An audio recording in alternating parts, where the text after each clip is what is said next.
फिर आगे इसमें एंट्री पास करके देखेंगे। तो यहाँ पे हम क्रिएट ऑप्शन पे जाते हैं और यहाँ पे हम इसमें जाएंगे बाउचर टाइप में। आप यहाँ पे बाउचर टाइप को सेलेक्ट करेंगे तो देखिए बाउचर टाइप क्रिएशन की विंडो पर आ गए।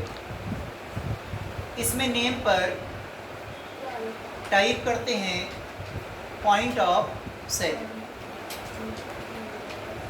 तो यहाँ पे हमने लिखा पॉइंट ऑफ सेल और एलियाज पर इसका शॉर्ट नेम लिख लेते हैं POS। तो हमने शॉर्ट में लिखा है POS। इसके बाद देखिए जनरल के अंतर्गत select type of voucher, right side की ओर देख सकते हैं लिस्ट ऑफ बाउचर टाइप की विंडो शो होगी, जिसमें आपको किस बाउचर्स को सेलेक्ट करना है, सेल्स को, क्योंकि ये point of sale secondary vouchers है जिसे हम किस प्राइमरी बाउचर्स के अंदर तैयार कर रहे हैं, सेल्स के अंदर। इसके नीचे दिखाई देगा एब्रिविएशन, यहाँ पे सेल लिखा हुआ है तो आपको यहाँ पर टाइप कर लेना है POS, पॉइंट ऑफ सेल। तो सेकेंडरी बाउचर नेम हमने यहाँ पे लिख दिया है। इसके बाद एक्टिवेट दिस बाउचर टाइप, आप इसको यस करेंगे। अब इसको यस करने के बाद नीचे एक ऑप्शन दिखाई देगा मेथड ऑफ बाउचर नंबरिंग। तो मेथड ऑफ बाउचर नंबरिंग में यहाँ पर मेथड्स ऑफ नंबरिंग की विंडो शो हो जाएगी और मेथड्स ऑफ नंबरिंग की विंडो में देख सकते हैं कि 5 ऑप्शन दिखाई देंगे। पहला देखिए ऑटोमेटिक है, सेकंड है ऑटोमेटिक मैनुअल ओवरराइड, थर्ड है मैनुअल, फोर्थ है मल्टी यूजर ऑटो और इसके बाद देखिए नन है। तो यहाँ पर हम ऑटोमेटिक का यूज तब करते हैं जब हम सीरीज में बिल काटते हैं या बिल की एंट्री पास करते हैं, जैसे कि 1 2 3 4 सीरीज में यदि बिल काटे जाते हैं तो यहाँ पर ऑटोमेटिक रखेंगे और बिजनेस में भी ये ऑटोमेटिक ही रखा जाता है।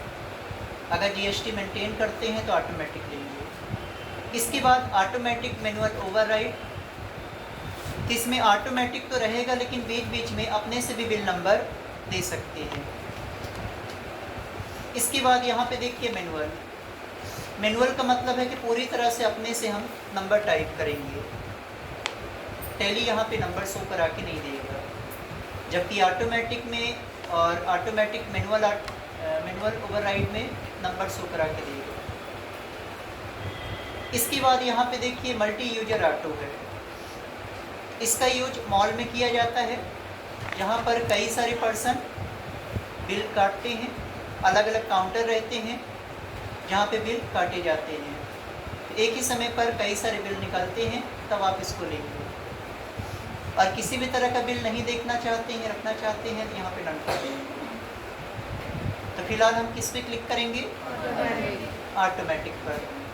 तो जब ऑटोमेटिक करेंगे तो यहाँ पर यूज एडवांस्ड कॉन्फ़िगरेशन दिखाई देगा, जिसमें आप देख सकते हैं अभी नो है, इसको यस कर लेते हैं।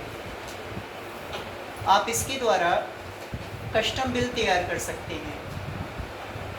बिल में यदि हमें कुछ कस्टमाइजेशन करना है तो यहाँ पर आप यस करेंगे और जैसे आप यस करेंगे तो यहाँ पर देखिए एक विंडो ओपन होगी जिसमें आप कस्टम बिल तैयार कर सकते हैं। इस विंडो में यदि आप देखेंगे तो स्टार्टिंग नंबर पूछेगा, तो टैली यहाँ पे A1 नंबर को शो करा के दे रहा है, मतलब कि बिल काटना कितने नंबर से स्टार्ट करें, 1 से। तो 1 से शुरू करें।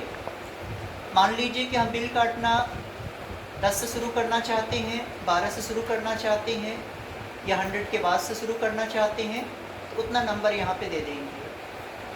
तो किसी भी वर्क की शुरुआत 1 से ही होता है, यहाँ पे 1 रखते हैं। इसके बाद यहाँ पर विड्थ ऑफ न्यूमेरिकल पार्ट, तो यहाँ पर न्यूमेरिकल पार्ट की विड्थ टाइप करेंगे। तो यहाँ पे हम टाइप कर लेते हैं जैसे कि 4। तो इससे क्या होगा, यदि हम चाहते हैं एक बिल से लेकर के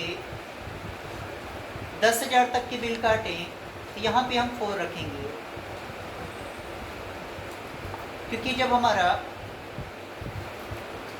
999 टूटता है 1000 बनता है, और इसी तरह से 49 जब टूटता है तो क्या बनता है 10,000। 10,000 में कितने जीरो होते हैं, तो हमने यहाँ पे टाइप किया 4। एक बिल से लेकर के 10,000 तक की बिल काटेगा और 10,000 के बाद बिल को रोक देगा।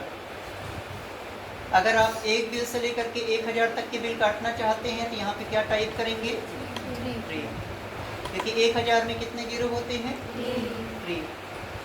इसके बाद विड्थ ऑफ न्यूमेरिकल पार्ट, यहाँ पर जीरो को शो कराने के लिए इस ऑप्शन को यस करेंगे। इस ऑप्शन को हमने यस किया।